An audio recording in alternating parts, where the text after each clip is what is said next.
I like how you weave things with your books, right? So we're talking about spiritual warfare, angels and demons. So you won't like stay on the dark forever, because otherwise it'll be like, oh man, we're going deeper into the, you know. Instead, you'll do some stuff. It's like, wow, that's profound. Then it'll be like, hey, now we're up here now. Yeah, And we're then in the celestial. now we're gonna go back here again. So you were taken to this place where there's these political prisoners, and you also weave storylines like a through line, where you introduce something like a seed and then it pops up later, and that's this case. But so there's these political prisoners, but it's just this dank, like worse, like naked bodies covered in feces and rats and roaches crawling around them is the most horrid thing. And you were brought there and you helped them to escape. Mhm. But knowing that you were going to be captured, and you were brought to this torture room, and they beheaded you, but not knowing it's an energetic realm, you just took your head and like put it right back on. Yes. And then you said, I will tear your heart out. I will tear your heart out.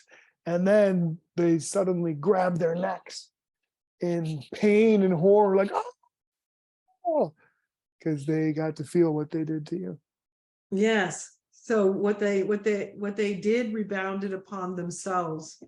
And isn't this the lesson of our own lives, is that what we do rebounds upon ourselves. Even when we don't necessarily see it right away, it always rebounds upon us, because energetically it alters the nature of our path. So even when we don't see the immediate ramifications, it's always still present. You know, there is a story that's actually later on in the book that demonstrates this well. So I think this is in the last chapter of the book, and it talks about the situation with the employer. Yeah, but go ahead. Do you mind going ahead and Well, start I from took- there? Because I have something I want to add to that I think is really fascinating and really hits home this point that was not included in the book that I want to share now. So there's a situation where some lawyers took advantage of a situation and did something that wasn't right. Andy was working crazy hard and he was undercut by these people. And you came to confront them, because if there was going to be, like, sometimes when someone's writing a screenplay or something, they say just to take like the main statement and put it on top of your computer, and so you always know what you're writing about. And so in that instance, it was they took something that did not belong to them. Yes. That was the main thing. But also, this soul who was betraying you again had done it in another life and didn't learn anything, because they were doing it again to you. And you had health problems, and they were taking away things that had to do with insurance, and they were just doing it completely selfishly. There's one guy who, like, he felt bad. He's like, oh, I'll give you a secretary job. And you're like, I can't right now because of my health. And then the guy that was working with him was just like, you guys get out of here. Like, just whatever, man. Yeah. And this is so, happening in the mystical sphere, just so everyone knows, this is happening in mystical. And all these like bug demons and such came out of the wall work. The guy that was more evil than the other one was trying to get you to help him to clean it up. Like, hey, and it was very clear from the Lord's like, nope, they have to clean up their own mess. So I don't know. That's kind of like I don't know what you wanted me to say about it, but that was good. And so what happened there, you got the gist of it. And the gist of it was promises made by these two men to Andy, who was my husband at the time. What ended up happening ended up being very different, where he goes into that work environment.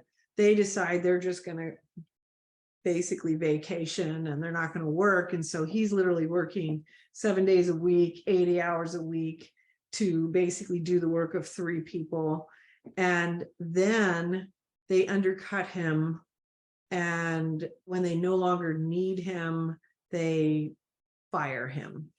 And then what happens is there is a position open for a judge, and Andy is called up with another person, and they have political connections, and they use those connections to badmouth him to the governor. And I believe the line that was repeated, and it was repeated over and over again, was, yeah, you took that which did not belong to you, and still it wasn't enough. I think that was what it was. And it was Yes. repeated over and over to them, that, and still it was not enough. And you took that which did not belong to you, and still it was not enough. And so they did this. And so they undercut him. At the time, I had heart failure. I was in a really bad way. We lost health insurance. It was a big deal. So the part that's not written about is what then happened later, not very much later, a few months later. And I think this is a really interesting thing, because we're talking about karmic delusion, but there's also karmic retribution. And what was the one in the middle? And karmic circling. Circling, yes. And so all of these play into this, and it's a fascinating mystery, because so there were two men. One was just a cutthroat person who had no remorse. The other one was someone who did feel bad about what he had done, but Still going to do it. it was, the damage had been done, so kind of thing. What do you do? And so you have two different people. But like 2 months later, after this experience, and this is when all the bugs had come in, and it was like, no, you have to clean it up. He comes to my home, and we had this previous lifetime where he had done the same thing. And he came to my home, and he brought all the paperwork that had been put in Andy's file to try to slander him and say all these false things. He came to my house in tears and apologized. And he said, I've taken everything out of the file. This was so wrong. I'm so sorry for what I've done. And I'm so sorry for what it did to your family. And, there was nothing he could do to fix it at that point, but it was so touching. It was just the most beautiful thing and the most beautiful moment. And something I'll never forget, because to me, that took great courage. There's a lot of us who wouldn't have the courage to do that, right? Mm-hmm. And the next day I sent him a dozen white roses with the story of Our Lady of Victory, where the white roses were significant in terms of people coming to an atonement with one another. But what also then happened, which is just the mystery here, is 2 months later, he was killed mysteriously. Whoa. In a very bizarre accident on a highway. He rode motorcycles, and he was lifted up by a gust of wind off the highway and thrown 100 feet off the highway and died instantly. Wow. And so I just present that as this beautiful atonement, but this foreboding mystery, because we all deal with, well, what does karmic retribution mean? Well, it sometimes means that our actions rebound back upon us in some way, shape, or form, and we don't know how that's going to be. I could tell you a million stories of how my own actions have rebounded back upon me. And I could tell you a million instances where God has protected me from my own stupidity too. God only knows why. But Me too. But so this is, karmic retribution is that we have this debt that comes upon our soul that will come back to us in one shape, way, or form. And usually it's something that's more obvious, like sometimes it'll be in this lifetime, sometimes it'll be in another, sometimes it'll be like something more obvious where, like, let's say this guy went off and worked somewhere else and someone did the same thing to him. You know what I mean? Yep. That would be the thing you'd expect, right? But the way these things work is a mystery to all of us. We don't know or understand why they happen the way they do. We don't even know if that was karmic retribution or if that was foreordained, right? We don't know. But I just thought that that was, and it's an interesting story for several reasons, because there was a total perceptual alteration.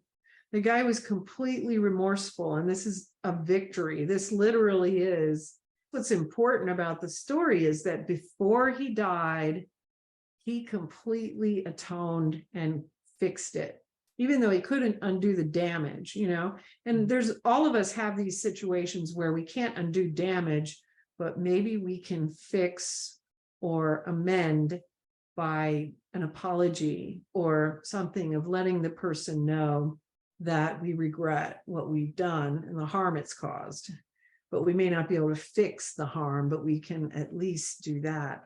And what a beautiful thing that was, right? Yeah. The karmic delusion is something we all have. In this particular story, you have this delusion that might is right, right? And that was an incorrect view. That is a false view. It was a karmic delusion. Might is not right. The God's truth is what is correct. And so we have so many different ways that karmic delusions can manifest. Karmic circling is real simple. It's when we just do the same thing over and over and over again. Sure. Pretty self-explanatory there, karmic circling. Yeah, you just, whether it's this lifetime and you just do it over and over again, or you do it from lifetime to lifetime, which is what most of us are doing. That's why we're here. Karmic retribution is when the energy of our actions comes back to us in one shape or form. So, this can actually be compared as well to the doctrines that you see in Christianity, Catholicism. Understanding, we've talked about several things that you can understand, even just from a Christian perspective. We talked about how you have these alterations of dark energies around a person. When you talk about a person going to confession or Catholic confession, the grace of going to a Catholic confession is basically the same thing, where they are the removal of that energy around your sins, the forgiveness of our sins, the burdens off of our backs are being removed. Now, another interesting thing about the theology around confession can remove the guilt of sin. We can be forgiven for sin, but it can't remove the temporal punishment due to sin, which is the karmic retribution, which is the consequences of whatever actions we've set in motion. So you can go and receive forgiveness for something you've done, but that doesn't necessarily change the outcome of whatever the actions are that have already been set in motion. So these things all actually work and move very clearly with Christianity and the idea of the forgiveness of our sins by confession, whether it's the Catholic confession to a priest or confession directly to God in the Protestant tradition, and the understanding of how confession cleans your slate. That's what happens in an alteration of the dark energies around us. And so what you're seeing here is actually, well, what is the mechanism of how that happens? Well, this is part of the mechanism of how that happens, alteration. But there is also the other mysteries that are attached to it. And we can just be alterers to ourselves, huh? Well, we definitely can. We cannot minimize the graces that are associated with certain acts that we engage in. So whether it's confession directly to God or going to confession in a Catholic church, there are graces associated with that. And so like if you're thinking, okay, well, gosh, I'd really like to have the dark energies removed from around me. How do I bring an alterer in to do that? Well, you start by confessing to God yourself. because the grace is actually already built into the act of that confession. You see, so there are other actions that we can engage in that bring about these types of graces that don't require us to actually have an alteration come in and do it in that way. You know, people fast, and fasting has certain graces associated with it, which I've seen mystically. I've seen how these graces actually do work in those ways. And so there are other means and ways. A lot of times with alteration, it's going to be on people who are unconscious of the help that they're receiving. Now, one story was another hostage situation with some Black perpetrators angry at racism from some white people against their own. So what you wrote was this type of focus, looking at a group of people rather than an individual dark thrust, always leads to the corruption of intent. One of them was going to kill you. And then you said to him, well, let me tell you who you're going to kill. And you said, I am you. You are me. My life has been dedicated to the truth and towards the evolution of myself and humanity to create a world where domination doesn't exist. You see white, just as others who violated you see only Black. But is that really who you are? Is that really who I am? Using the medicine, you radiated light all around your body, beginning to change form. You appeared in the form of many lifetimes, all races, all sexes, all species of the animal kingdom, and then you became a tree. Yeah, and the purpose of that was for him to realize that his singular focus on my singular manifestation right now was extremely limiting. You know, it really was not the whole picture at all, but it was not only not the whole picture, it was so minuscule and unimportant as to literally place a blockade over his eyes. It's almost like the blinders you put over a horse, you know. and this is what happens when you try to Something in a box. You put it in a box and you try to make your life about, this is my issue, this is my cause, and then you would try to identify it with a group of people, and then you don't recognize that there is no such thing as a group of people that can be categorized really according to, you know, it's like categorizing blonde people, or, you know, categorizing people who have hangnails. Whether or not you have a hangnail doesn't mean you have anything else in common. I don't know, but I hate people with hangnails.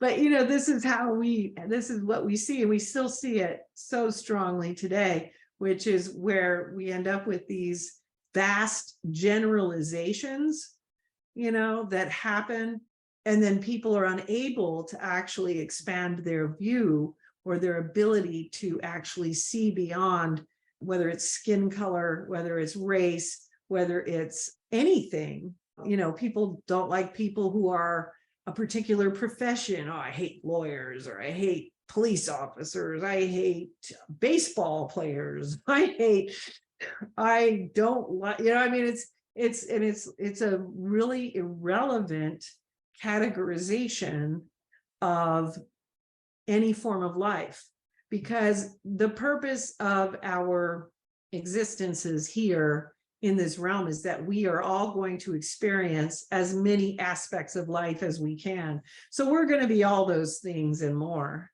So everything, you know, if you're white now, you've been Black. If you are, you know, so you've been Asian, you've been Native American, you've probably tried out most races. You know, if you're Black now, you've probably been white, you've been Asian, you've been Native American. Many of us have been from other planets as well. You know, the idea that any of these categories has any importance is extremely narrow. the importance of all of us is that we are receptors of life itself. And we are experiencing a little flask of existence right now. And so these little things, what we do for a living, what we look like, what size, height, weight, sexual orientation, gender, none of this stuff is even relevant. And this is one of the things that people really have a hard time letting go of. But that's part of the mortal realm experience, which is delineation. Why do we need this delineation so badly? It's part of the karmic delusion of separateness. These delineations make us feel like we are this or we are that. But when you move closer to God, you realize you are all of that. And so none of those little things have any significance at all anymore, because all of that is part of life. So it's no more significant than saying, you know, I want to rediscover what it's like being a tree, because there's a real power. That's part of the purification process too, is experiencing all these forms of life, everything.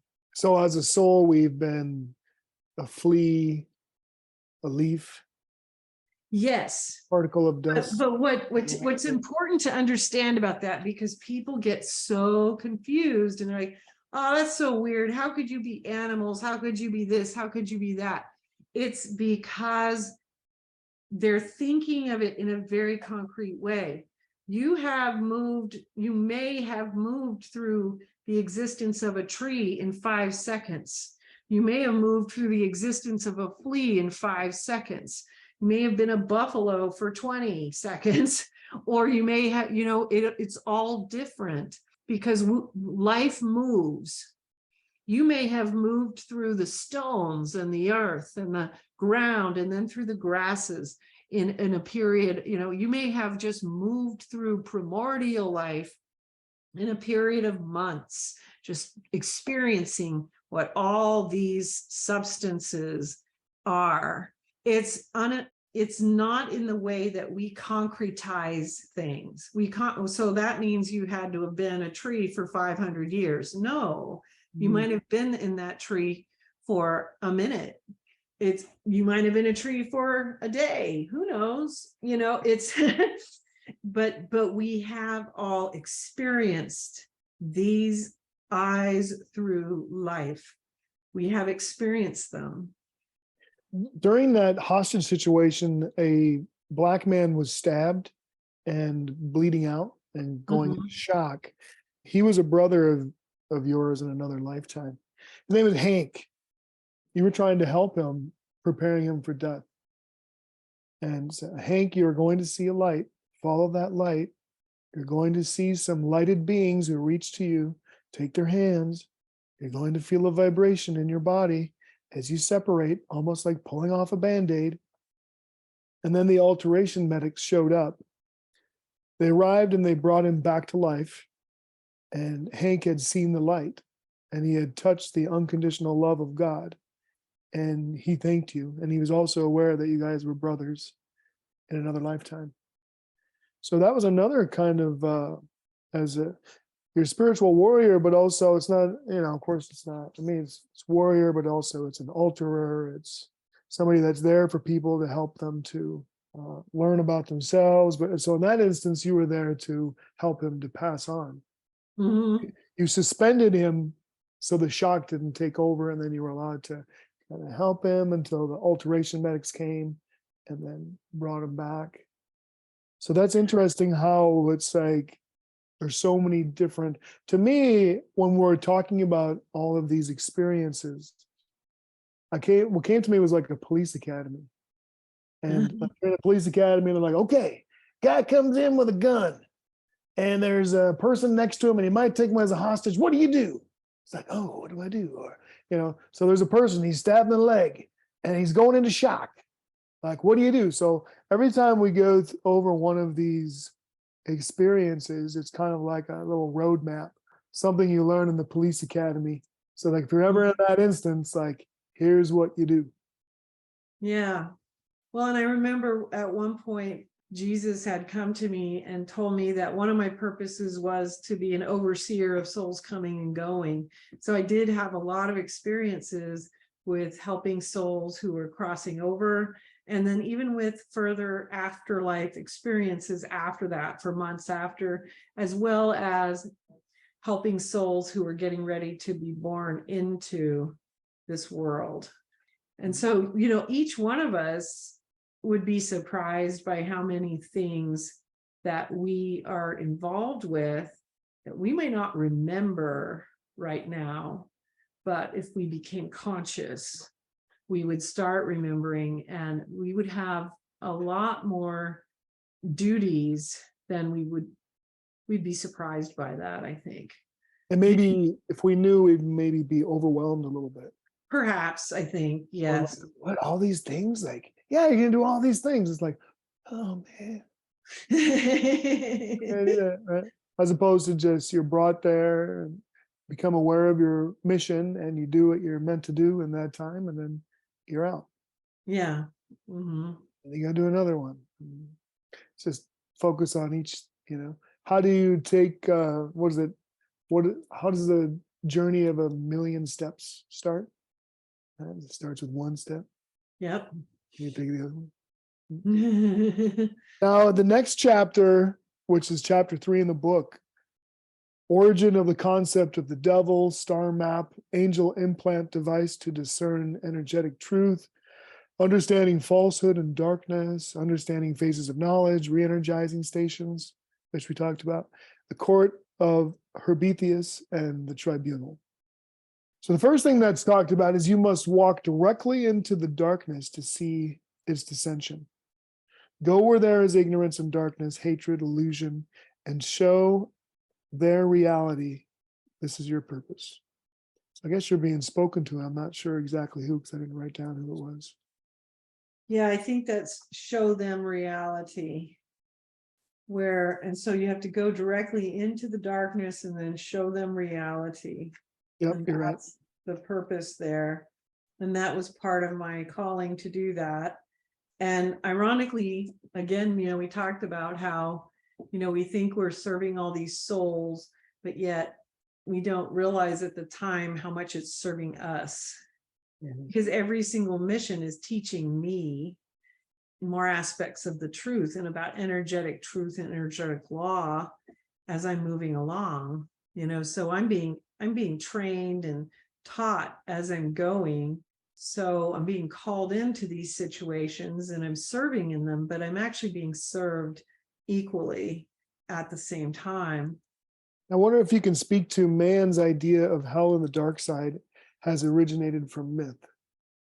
Well, I had an experience there where I was taken into the idea of the great monsters of the sea. I was taken on an old ship and taken out about the sea serpents. And so what I recall from it was that we were out far in the ocean and there was some large, sea creature, and the sea captain was saying, surely to be chosen by this creature means damnation, and there had been ships that had gone out and never come back and assumed to have been eaten or taken by one of these large creatures of the sea. And so I was shown that a lot of the idea of Satan and damnation had originated in these mythologies and the myths of the sea serpents. And I'm sure that it goes further than that when you look at mythology, where these things come from. In every tradition, they all have these unique stories. And so it originated in myth. And so part of the reason it becomes harder for people to discern between what is true and false is because they're kind of intermingled even today. There's a circular stone, a star map, that looks like a shield, and you pick it up and you heard angels singing. the angel said to you, when you hear me singing, I can come to you. And so you have a circular star map. It appeared before you above your head in the air, and it had detailed knowledge of all the universes and all the realms. The tone had been implanted, and you had been given permission to give the basic structure of this star map, which was encompassed in the universal sphere of realms. Mm-hmm. And the tone, by the way, warns you of deceptions and untruth. So Right. when you hear that tone, you know, okay, something's up. Yes. I wonder if you can speak to the star map in regards to you were given permission to give the basic structures of the star map. Well, and the basic structure of the universal sphere of realms was this understanding of how we have the first and second realm being the lowest evil, and the second being the first realm, the second realm being dominant darkness, third and fourth realm being where we are, which is the third and fourth dimension, the mortal realms, the battles where good and evil take place. Realms 5 and up, which goes on into infinity, are the worlds of light, which continually radiate up to higher and higher frequencies of light. And so that was the basic structure of understanding how that worked, that we do actually have these underworlds that reside below the veil of illusion, that are operating in darkness and evil. We also have the realms that we are in that reside in these battles between good and evil. We're basically that realm, ironically, the realms of discernment. It's the realms where we have to go from having dark thoughts, impure thoughts, thoughts that are just incorrect, and discerning our way to higher thinking. And that's what will get us into the fifth sphere, and that will take us to a higher place. But we have to actually do that work, which is difficult because we're surrounded by all of this stuff, which is, you know, a mingling of there's good and evil here. We have stuff that comes in from the higher spheres, but we have all these delusions and beliefs and thought systems that come in from the first and second realm. And the general nature of souls that reside here is that they're in karmic delusion. They believe that they know the ultimate truth, and they don't. They're nowhere close. Is So that we you have to overcome that. had, I believe you were overhearing a conversation, and it was in the 17th century life, where settlers, people were talking about the Native American Indians, and they're talking about them as heathens and demons, and they must be, you know, destroyed, and this like whole demonization of groups of people. Right. And I think that's when the first time perhaps that the tone went off, warning me of deception and untruth. And so I'm hearing how the people were now demonizing the Native Americans, which, you know, then led to the slaughter of a people and everything that's happened since. And, you know, it's a very good example of how ineffective and stupid it is to do that, to just categorize a group of people by anything. Even if you wanted to categorize all the Native Americans are all deeply spiritual, that's also not true. You know what I mean? So Yeah, it's not true either way. You know, we have both. We have, they're all human beings and they're all different. And it's the same with all races of people. This idea that you can categorize anything by race or any of these other things is just false. It's a falsehood. And it's a very, I guess what I would like to say is it's such a waste of time here, because there's no purpose to it. There is nothing about it that is going to propel a soul to the purpose of their coming into this realm and what they need to accomplish here. It's literally a distraction from what each of us needs to do. It's one of those things that, you know, I think I mentioned earlier that we can look for a cause. And a lot of times people can look for a cause. And so, okay, this is going to be my cause. So people can jump on a race cause. People can jump on a cause of, okay, people can jump on all kinds of causes that can be a distraction from their actual sole purpose. And then sometimes there's something that looks really good on the outside, and then it can be used in evil ways. Yes. Right? So there's an example here where, again, the tone came into play here, but there was an ancient soldier in a red uniform, and he handed you a cross, and right away the tone was going off.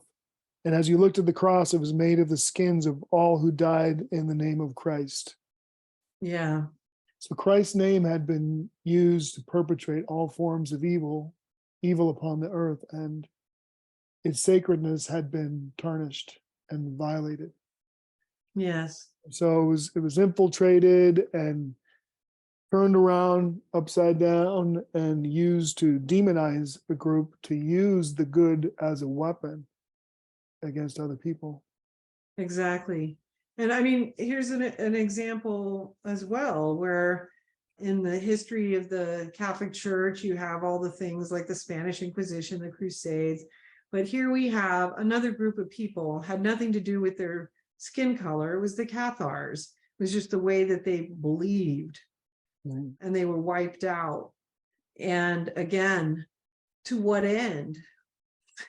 Other than karmic debt that was acquired by all those who participated in it, right? You end up acquiring all this karmic debt, but there was no real benefit to be achieved by wiping out a group of people, regardless of the fact that they disagreed with the primary teaching of the Catholic Church or any church. There would be no spiritual benefit to those who would participate in such a thing. But yet those who did thought that there was. And so you see how this happens over and over again in our realm. We see that with terrorism in the modern world. You have millions of people who practice the religion of Islam in a peaceful way. And then you have these offshoots that see somehow that committing acts of terrorism is somehow committing an act of faith towards God. And again, so here, what are you doing? You are creating attachments and debts.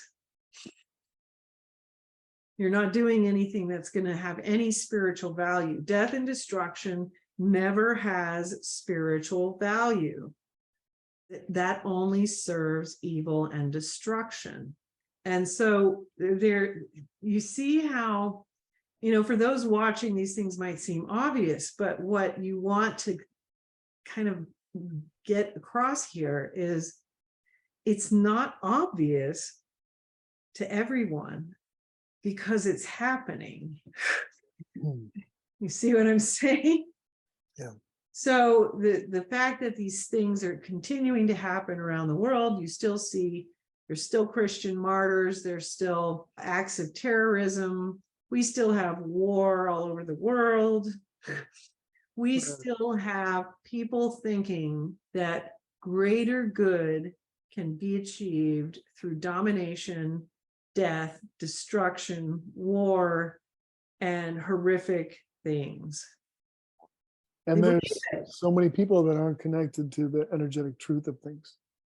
Right. And so, because we have ignorance, we have a certain blindness to us. And so again, that's where it was very potent with me, which I mentioned yesterday, is not to love them and despite their ignorance, but because of their innocence. Yes. And that's a tough one for me, because it was so easy for me to go, God, that's so dumb. Yeah. How can you not know this? And how can you be so blocked? And then how can you raise a flag to your ignorance and go yeah, shut up. And it's like, what? You can't, But you're really that dumb? here's the thing. We all know that ignorance is usually louder than wisdom. Mm. Because when a soul reaches towards wisdom, they do become a quieter soul. They just do. It's natural.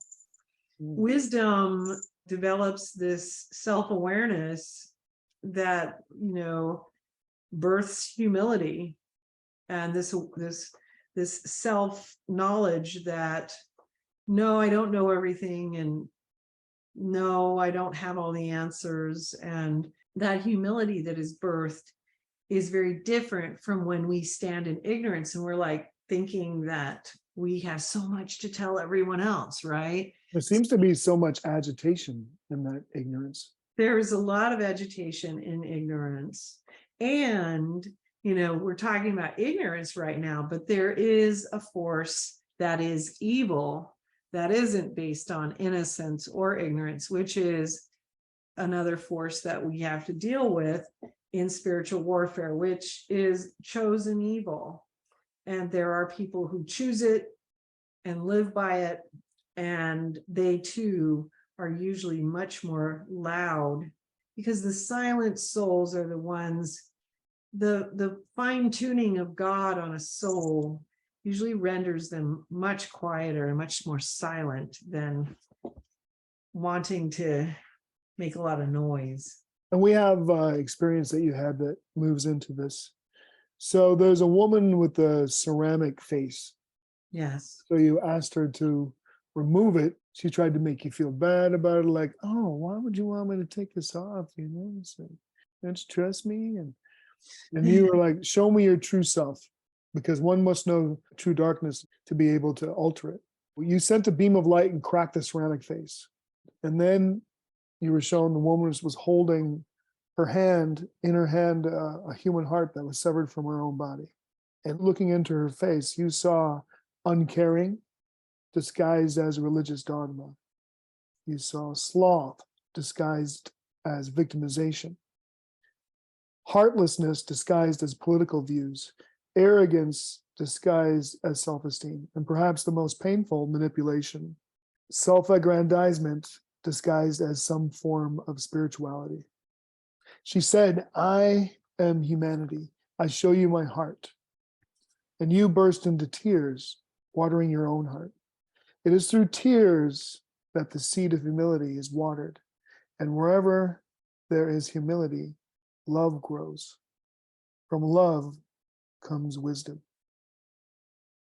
Yeah, when I re-listen to that experience, it kind of renders me silent, because in every one of those things, I see myself, and I think for those of us who are honest, we see our own humanity in each one of those things in different degrees, but we see ourselves in it. And that's where the tears come from. We see ourselves and we see the whole world, and we see how difficult it really is, right? And you felt, again, to go back to the predatory nature of this realm, you were feeling uncomfortable. And then you were told that it indicates that you are moving to a higher existence. However, it doesn't diminish the natural function of this realm that you are moving beyond. And you must respect the function, this phase of knowledge that it provides. We touched upon this yesterday a little bit. So the function, the phase of knowledge that it provides. The will of love, to love the children, not despite their ignorance, but because of their innocence. That's stuck with me so much. I'm so glad for those words, because I've been really struggling with that. But yeah, so that we have to respect the function of this realm and the phase of knowledge that it provides at the same time. Yeah. And it's easier to understand that coming from the standpoint that I have of having been to even lower spheres and seeing the function of those spheres and just how horrible things can be in some of those places, and understanding, that again, it's the same thing, respecting the function of knowledge, that these different phases of knowledge that have to be in place. and that there is this set system put in place for a reason, because we have to have a delineation for the protection of all souls and the evolution of all souls. And it's not a judgment, it's a compatibility. So It's a if they're compatibility. compatible to level 2 dimension or whatever, then that's where you're going. That's all. It's not like, oh, I'm judging you real hard. It's just like, okay, you got to go where you belong because this is where you're vibrating at. So go to that Well, vibration. think about this too, because I remember reading, and I was so excited to read it because I don't see that many other writers talk about this issue.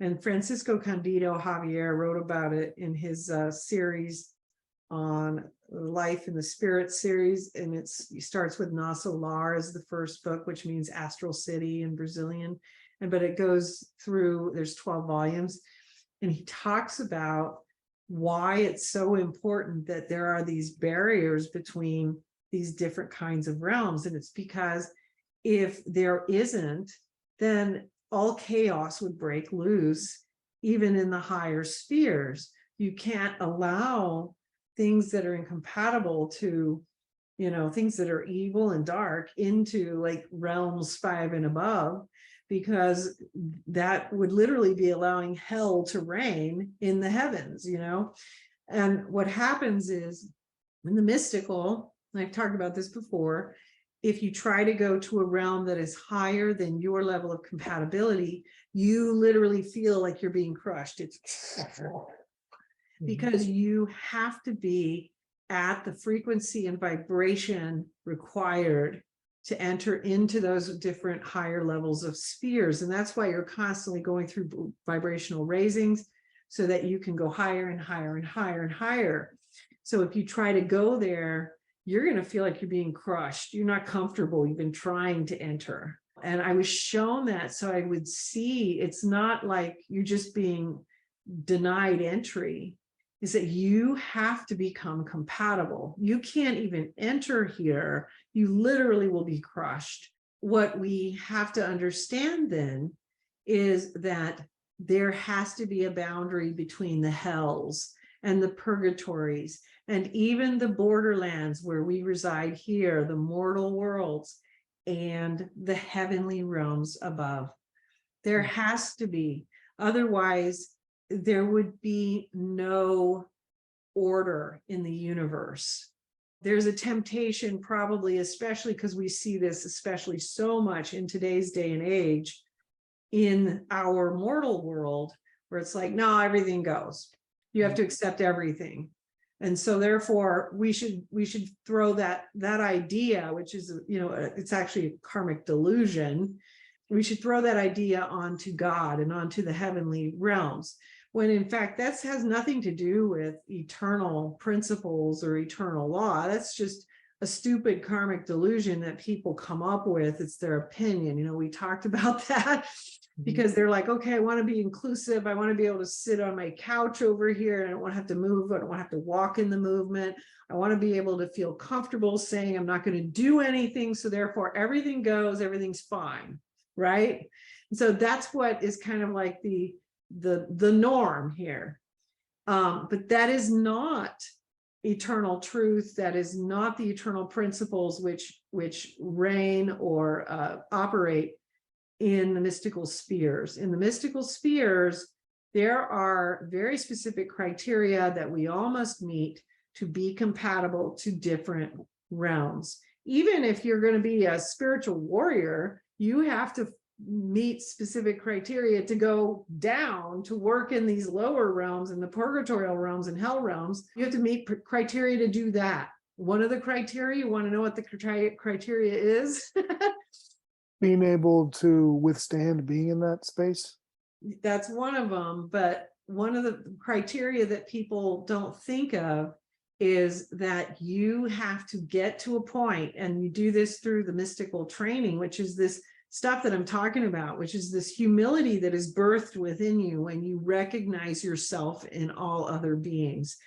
It's this ability to walk into any situation and you don't you literally, very sincerely, it's not that you just say it, it's that you literally embody a lack of judgment towards the souls that you minister to, that you literally just sincerely want to offer assistance, and that you are able to do that. One of the things that I remember people would say to me, well, oh, it makes me uncomfortable that you might be able to see into my heart or see into my soul, and I don't want you to see, and it's like, don't you realize that God would not allow me to do that unless I had already proven that I would never judge that, because that's one of the first criteria. And of course, it's not like you automatically have that insight into anyone anyway. It's only if there's a purpose and God deigns that it will be purposeful and helpful. And the soul gives permission on some level. Right. The soul gives permission on some level for you to do that. And then sometimes you do see things, and then it's a matter of whether it's permissible to share it either with them or another, because you do deal with the souls of the deceased who may come to you. You deal with things like that because you're sensitive and whatever. But the reality is that the only reason you have the ability to touch into it is because you have already shown that you don't judge it, and it's sincere. And remember that when you're being put through all these tests, you're being tested energetically, that you literally do not judge it. There is just something that changes within you as you are taken into all of these things. And it's like when you read that list back about humanity, I'm reading and I'm like, still guilty of that one, still guilty of that one, still what am I going to say to that? Just put all of them down, and I'll guilty of all sign the of them. bottom. Guilty. It's the simple reality that we come to as we're realizing. It's interesting because we have the opportunity to, when we're ready, to go to higher realms, and if we make the most of that opportunity, then great, and if not, we go back down, right? And then, but also what I read, what you wrote, is that angels will come down into our realms, kind of like when you're going into the hell realms to help people, to also learn and evolve by going down. Yeah. Right? Yeah, because just like I might be called, or someone else, to go help someone in a purgatorial or a hellish realm, there are those in realms 5 and above who are coming to help us.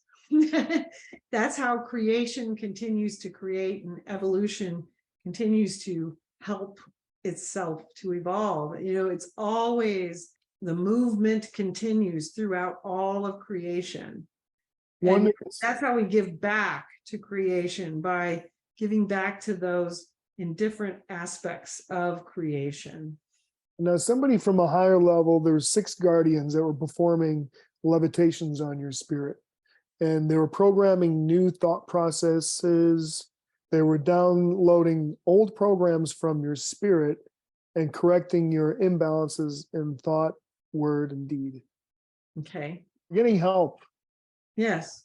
Depending upon what our missions are and what we're energizing, what our prayers are, what our intentions are, what our thoughts are, and those are heard. And then as we do that, we're getting help.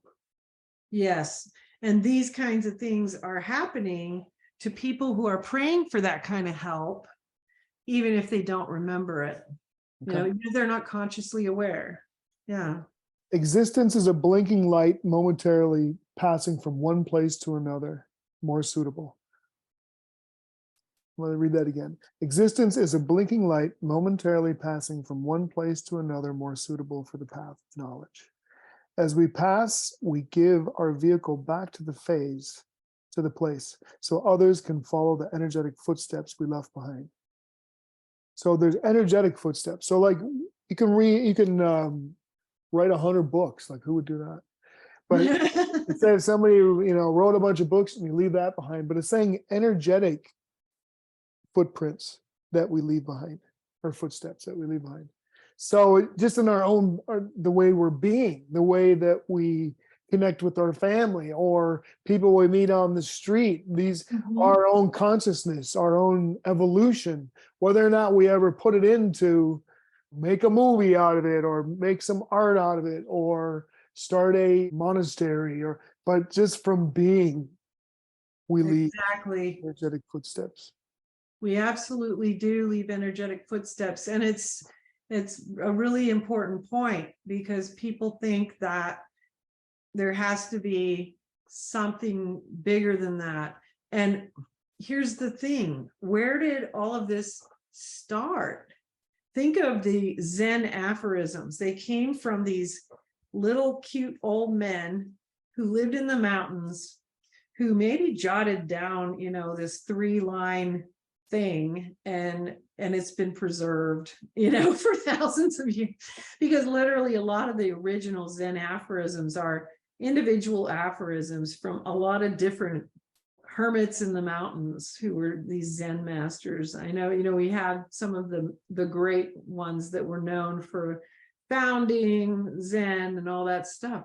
But what you really have are the practitioners, the ones who just lived it. And then you'll see some of the greatest gems are just these random thoughts that were jotted down by some of those people. And so even if it wasn't written down, just the energy, somebody could have like lived a life of very expansive connection to the universe. And so just their being is leaving an energetic print that Oh, absolutely.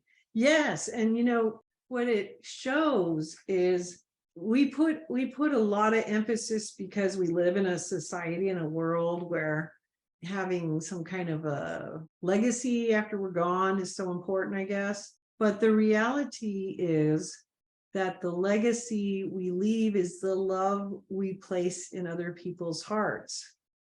And love is an energy. And so that legacy can be as big as what you give to your family and as small as the smile you give to someone at the grocery store. It's all those acts of love. It can be the moment in traffic where you respond to the deadlock in a loving way instead of screaming out expletives. It's all the times that we, instead of throwing something negative out in the universe, we choose to throw something loving out. It's when you see someone who's dejected and you smile at them, or you meet someone that you've never known and you just, when you have these chance meetings and you have your 5 minutes and something was exchanged there. Sometimes it's not even something that is visible or something that was in words. Sometimes it's totally energy. Sometimes just what somebody picks up from you. there's somebody I know close to me who has very strong energy, but when she's driving, oh, she's a girl. When she's driving and somebody does something in traffic, she'll just be like, "Ew, you blah, blah, blah, blah, blah." But I'm like, okay, so that person just first of all, your energy is very strong, and you just like send some energy at them. But secondly, is they control you. They control your emotions, or you let them control your emotions when you allow whatever they did to affect you in that emotional state. So like when I'm driving and somebody does that, then let's say they pull in front of me, I'll just be like, "Oh, you're doing that. So let's turn over here so you don't hit me or whatever." So I don't let them control my emotions by the way I look at them for what they're doing. I just see an action that's happening, and then I'll make a reaction to it, like, they're getting in my lane, honk or something. But I don't. There's nothing to be gained in any way from just seeing it for anything other than what it is, which is like there's something that's happening, and like, oh, then I react to it and I go along with my life. Right, exactly. You know how we go like beep, boo, beep, so it's called boo a little bit. So there's a serial killer of pregnant women. It started with this guy who had killed his wife, and then he didn't mean to. He didn't plan to do this with his life, but it just spiraled out of control, and he did this. And so one of the missions that you were given was just to kind of plant some evidence to get Yeah. this guy to be caught, right?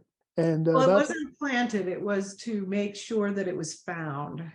okay. Yeah, Well, yeah. That's not what I meant. But you made it such so that when you found this evidence, you'd make it so that they could find it easily. So, mhm. right, okay, yeah, planted. You planted some false evidence. Wait a minute, we don't want to clarify, Brian. Oops. So one of the things about going into these dark places is we talk about energetic debris. Well, for one, you were talking about there were some people in your life that were throwing trash at you. Like, yeah, right? And you're like trying to give love to them. And a person doesn't have to be evil to spread debris at somebody. It's just, ignorance. And then this green fairy came up and started like cleaning everything up. Like, Yuri, my green fairy, yes. yeah. And it was a waste of eternal energy to spread fairy dust on these people, because she was trying to spread some fairy dust on them to get them to stop doing it, but they weren't reacting to it. And so to use that eternal energy on these people, the fairy dust would just be a waste of eternal energy. It's to be used where it can be absorbed and help in transformation.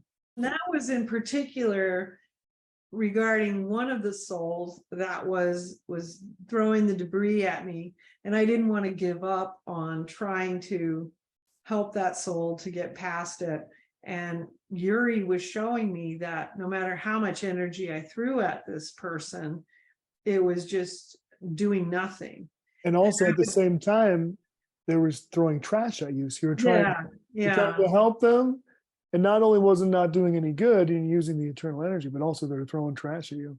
Yeah, So and it was kind of the age-old adage of, oh, well, it can't hurt. And it was like, well, it can't, it certainly didn't help either. And so it was like wasting all this eternal energy. Definitely one of the things you learn as the decades pass is that you don't want to waste eternal energy, because just like you don't want to take hits. Yeah, you do unnecessarily. Yeah. And so if you're putting something in a place where it will not have any use, then you are wasting energy. So it does hurt. So, even though you think, oh, it can't hurt, well, it does, because over time you've just wasted this energy, you're exhausted, and you have nothing left when you actually have a place to put it where it will be fruitful. And that's what she was showing me, was that there was absolutely no point in doing that, and it wouldn't help. So in a way, there is a finite amount of energy that we have, right? Because we are in this human body that just lasts for so long, and so it's kind of like we have a gas tank, maybe. Well, we do have a gas tank, and especially when you're involved in spiritual warfare, which all of these things are part of spiritual warfare. And then eventually you end up in the spiritual warfares that involve the demonic and the ghosts and the lost souls and all these other things. You do tire out over time. So you do have to think about conserving your energy, because we are mortal beings here. And there are many of us who, when we do cross over, will have to go through a period of regeneration to kind of peak back up our energy, depending on what was required of us during our lifetimes. Because, we do get exhausted based on whatever it is that we're supposed to do during this lifetime. Some men in black showed up, and their thing was about intimidation. Their purpose was to retain dominant darkness in this realm. So they're going after souls who sought higher knowledge. They set out to convince them to leave the service of light. So you were there and you're like, get out. And I will only serve the light. And you sent a surge of light through them with everything that you had, like a hurricane wind that dismantled them. And you just called out, like, I will bring light into the third realm. And in a final surge of light, you sent them back to the second dimension and never saw them again. So darkness is just a lower evolution than ours. And so they were simply just returned back to the compatible place where they belonged. Thought that was interesting. These different characters that you run into. Yeah. Yeah. These men in black. Do you have anything to share about that experience? Just that you run into a lot of dark spirits, sometimes demonic, who are going to try to stop you, take you down. They're going to they start by trying to convince you that you'd be better off serving the dark side. And then they continue to move into trying to just wear you down. And then it moves even further into just driving you into pure exhaustion, you know?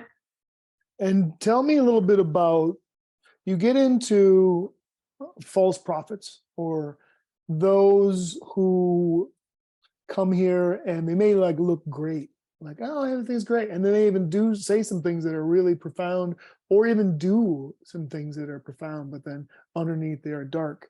And so it can even be like somebody who had good intentions, who went down the wrong path, or it can be somebody who has attachments, some dark energies that are around them. So maybe we can just talk about discernment a little bit when it comes to this.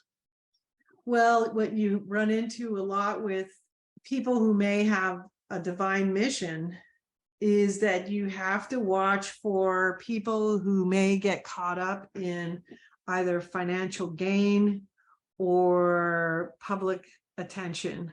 And so, just that you look at the primary vices.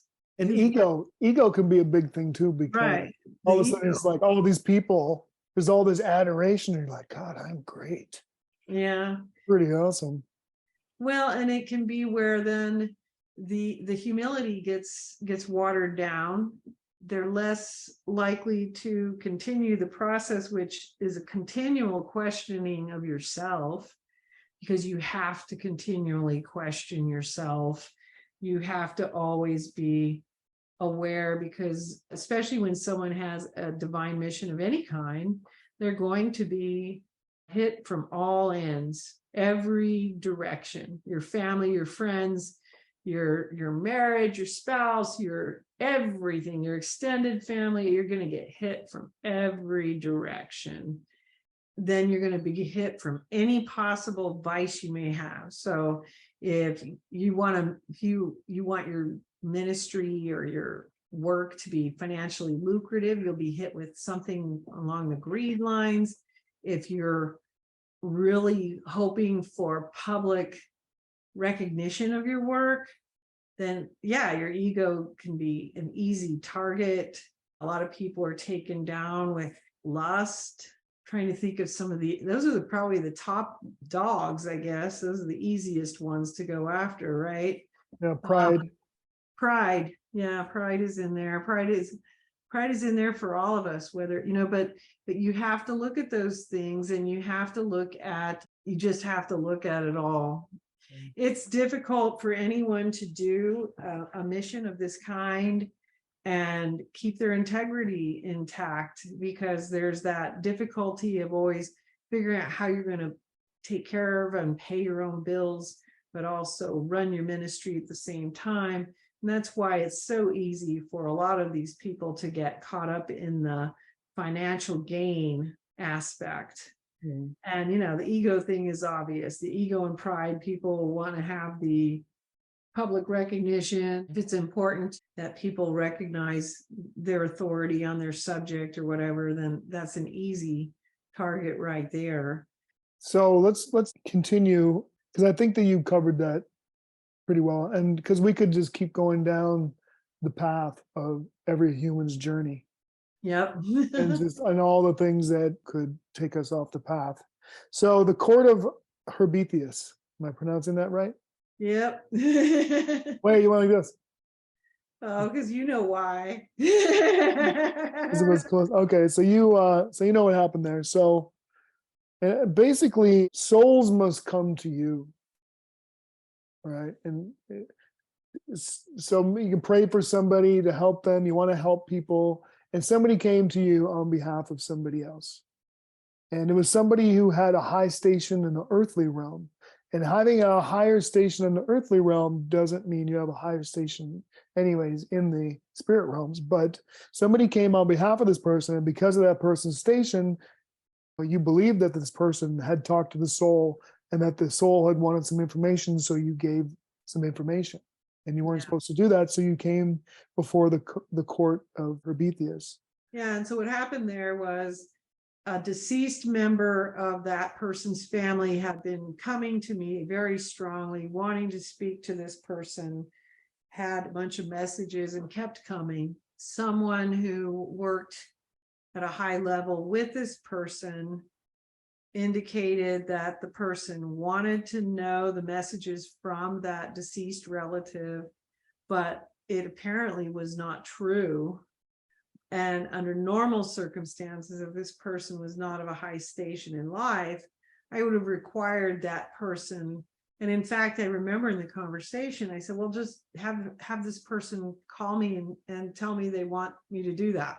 Oh, you know, they can't do that. They're blah, blah, blah. This is who they are. And it's like, well, yeah, whatever, but it still doesn't matter and whatever. But I fell for that mistake and then went ahead and gave that information out. And it turned out that this was not the wishes of the person who was to receive it. And so I ended up in front of the court of Prometheus. And so it was like a major big deal.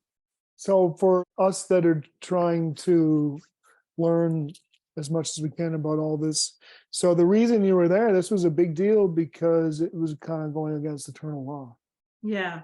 So they wanted to really make sure. When you give information like that to someone who's not ready to receive it, it can cause them harm.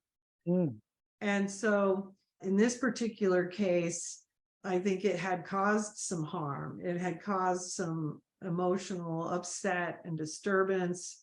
You know, to what degree, I'm not exactly sure of because of the person's station. I only know a little bit. But, you know, someone has to want to know. Someone has to, you know, there's a whole variety of people in the world today.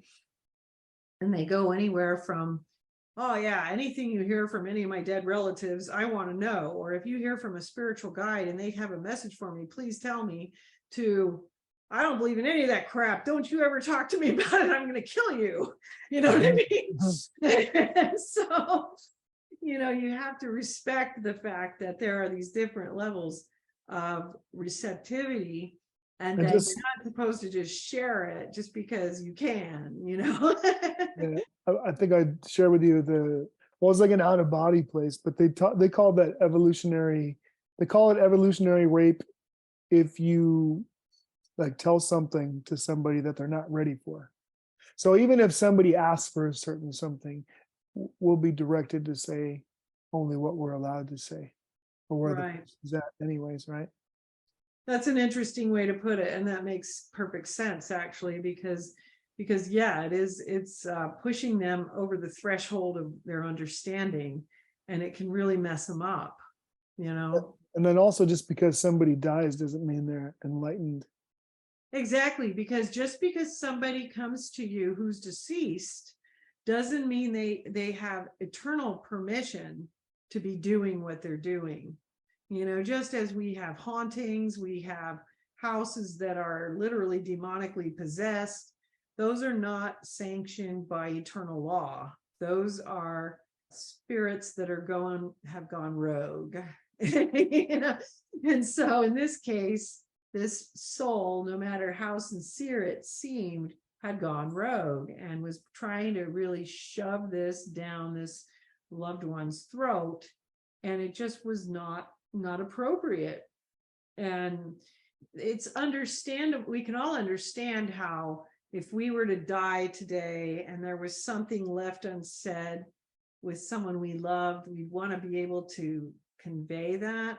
But we don't have the right to convey that to those loved ones who don't believe in life after death, who are freaked out by the whole concept of receiving a message from a deceased loved one. We don't have that right. And this is just a deception that this soul had.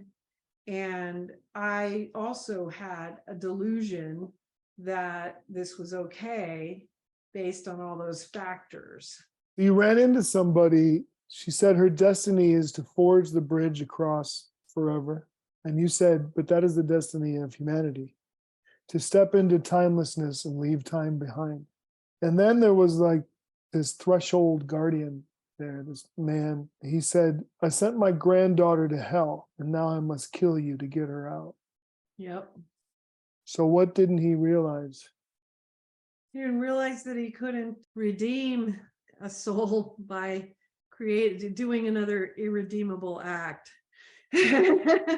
So he had actually been deceived again by the demonic and being told, hey, take her out, let your granddaughter get out of hell, so he's being actually just deceived again in thinking that that's actually true. He's just being lied to again. A soul can only be saved from the abyss through love. Yep. Right. So you can't do more dark deeds to get out of your dark situation. Exactly. So he has to transcend it through love. Yeah. So you were seeding evolution, purifying thoughts through the power of the eternal. And then because you're doing this, you're able to do this by not giving into temptations. You're being tempted to have this best-selling book with millions of dollars, to go on tour with your music and you're jamming around and be famous. And you're like, no, I don't need your fame. I don't need your money. Because these are how they were trying to get you to go on tour with the music. You had to give up the hymnal. Yeah, I remember now. Yes. You're like, no, I'll be keeping this. So the dark wanted to take that stuff, like, oh, there's some powerful stuff here. All you got to do. I remember telling Satan, I don't even want what you're offering, and he was just trying to sell his fame and money. And it was just, but he does dive deep into your soul and any temptations you have, because for most of us, unless we're born wealthy or independently wealthy, we're going to have some temptations of gosh, it would be so much easier if I could make a living doing this instead of just working 40 to 80 hours a week for the next 40 years of my life and not make a living doing it. That'd be cool. He dug well into what would be an obvious thing. And then showed up in a way that was kind of unassuming, because one of the ways he showed up was with an older Black woman. It's like, oh, well, you can't be that bad, I guess, right? Yeah, I'm thinking, oh, she's a sweet grandma. You sense something. I don't know if you heard the tone or you just intuitively, but then you ask, like, do you come in the name of light or darkness? And then once that happens, like, they have to reveal themselves, right? Yeah. And it was by the time I realized that she was evil and she was an evil ruse, it was too late. And then I was taken into this long drawn out thing. And it was where I actually was face to face with Satan and the temptations that he placed before me. And it was I think that was the first time that I actually heard the voice of Satan. And I remember being so just overwhelmed by that voice. It's a horrific voice, for those who haven't heard it yet. It was a really intense experience. When I finally got out and had made it through, I was very relieved. And it's important too to realize you get through those temptations and you're relieved that you got through the temptations, because you're humble enough to know that you're not like just some pinnacle of strength. You're just like, oh man, I'm glad I realized that was a temptation, man.